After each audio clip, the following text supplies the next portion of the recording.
You know, every single day, trillions of dollars are zipping around the global financial system. But hiding in plain sight, within that massive flow of money is a shadow economy. It's a world where criminal profits get disguised, shuffled around, and scrubbed until they look totally clean. It's a huge, huge problem. And it can all start with just one transaction that looks a little off. Today, we're going to follow the trail of one of those transactions and see just how deep the rabbit hole really goes.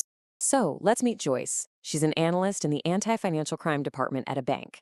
Her whole job is basically to spot the weird stuff, the patterns that everyone else misses. And one day, she's just doing her thing, reviewing reports, and she finds something that just doesn't feel right. A single thread that, when she starts to pull it, is going to unravel a crime that spans the entire globe.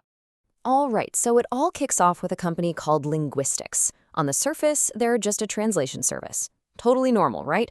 Well, as Joyce is about to find out, looks can be very deceiving. So Joyce starts digging, and the clues just start piling up. First, she sees this massive surge in transactions for Linguistix over just 6 months. I mean, that's really weird. Then she notices their revenue is just blowing past what they predicted in their initial Know Your Customer paperwork. But the real kicker? A ton of these new transactions are pouring in from high-risk jurisdictions. It's just a classic recipe for trouble. This whole situation gets Joyce and us thinking about a really fundamental question. When criminals make a ton of money from illegal stuff, they have this huge problem. They can't just go out and spend it. So how on earth do they wash that dirty money to make it look totally legitimate? To answer that, we've got to dive into the criminal playbook. As Joyce digs deeper and deeper into this Linguistix case, she starts to uncover the really sophisticated ways they hide where the money is actually coming from. And then, bam, she finds it. A single, large transfer that connects Linguistix to an account that seems to be tied to an organized drug trafficking group. All of a sudden, this isn't just about some weird financial patterns anymore. This money isn't just suspicious, it's linked to a really serious crime. And this brings us to a super important term you gotta know, the predicate crime. That's just the fancy name for the initial illegal act that made the dirty money in the first place. So in this case, the predicate crime is drug trafficking. And wow, when you look at the examples, you really see the scale of this problem. Predicate crimes aren't just one thing. We're talking everything from trafficking drugs, people, and weapons, to stuff like fraud and bribery, all the way to racketeering and counterfeiting money. If a crime makes a profit, they need a way to clean it. So how do they do it? Well, there's this classic 3-step cycle they almost always use.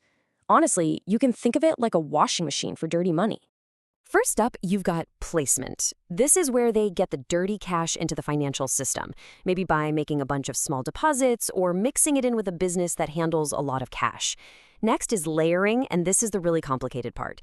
They create this tangled web of transactions, bouncing money between different accounts and countries to make the trail impossible to follow. And finally, there's integration. That's when the clean money comes back into the legitimate economy, maybe as a fancy real estate purchase or an investment in a business. And man, they have a whole bag of tricks to pull this off. They use shell companies that only exist on paper, they use digital assets like crypto, they exploit the stock market, and they even use things like gold or expensive art to move money around without a trace. And this brings us right back to our company, Linguistix. It was being used as a front business. See, a front mixes the illegal money right in with real money from actual customers. By faking sales or just dumping cash into the register, it becomes almost impossible to tell the dirty money from the clean. Now, a much more modern, high-tech way they do this is with digital assets. Cryptocurrencies let criminals move money across borders in a heartbeat, and with a lot of anonymity. They use these things called mixing services that basically throw a bunch of dirty crypto into a blender with clean crypto, making it nearly impossible to trace. Okay, so we've seen how they do it, but why does any of this really matter? What's the actual real-world impact of this shadow economy? Well, the numbers, they're just staggering. It's estimated that criminals launder up to $2 trillion every single year. Just let that number sink in for a second. 2 trillion. I mean, what does that even mean? Well, to put that into perspective, that's as much as 5% of the entire world's economic output. It's an amount so big it can actually destabilize whole countries. And look, this is not a victimless crime. Not even close. It weakens economies, it scares off investors, which hurts jobs and financial stability. It steals huge amounts of tax money away from things we all need, like healthcare and schools. And most importantly, this dirty money is the fuel that runs other awful crimes, from drug cartels and human trafficking to terrorism. There's a quote from one of the sources that really just hits home. It says, "This loss of income directly contributes to poverty, lack of education, and poor health all over the world. That's the real human cost of all this." But it's not all doom and gloom. There is a fight back. People like Joyce are out there on the front lines of a global, high-tech shadow war against the criminals trying to exploit our financial systems. And they have a clear game plan. It starts with detection, using all these automated systems to flag anything that looks fishy.